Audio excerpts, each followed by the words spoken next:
К другим темам, трое жителей столицы попали под колеса автомобилей, при этом двое пострадавших были в нетрезвом состоянии. Таковы данные ГИБДД за прошедшие сутки. Вчера вечером на улице Строителей под колеса автомобиля Toyota Cresta угодил 28-летний нетрезвый мужчина, переходивший проезжую часть в неустановленном месте. Со слов водителя, пешеход выбежал на дорогу из-за припаркованных автомашин.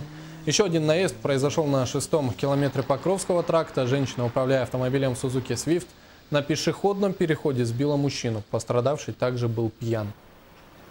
В связи с гололедом госавтоинспекция города Якутска настоятельно рекомендует всем водителям, приближаясь к пешеходным переходам, к остановкам общественного транспорта, детским образовательным учреждениям, развлекательным комплексам или местам массового скопления людей, не забывать сбавлять скорость. В свою очередь, пешеходам необходимо быть особенно внимательными при переходе дороги даже на пешеходном переходе и на разрешающий сигнал светофора.